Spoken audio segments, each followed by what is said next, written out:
narito ang kalamang pangkalusugan. Maraming tao ang nakararanas ng bloated o namamagang tiyan na nagdudulot ng discomfort.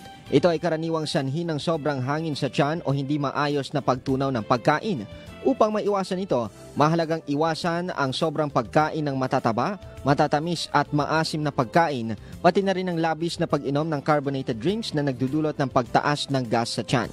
Bukod dito, ang pagkain ng mga pagkaing matataas sa fiber tulad ng prutas, gulay at whole grains ay nakatutulong upang mapabuti ang digestion at maiwasan ang constipation na isa ring sanhi ng bloating. Mahalaga rin ang pag-inom ng sapat na tubig araw-araw upang makatulong sa pagsipsip ng nutrients at pag-flush ng mga toxins sa katawan. Halim Abbas, NDBC, Bida Balita.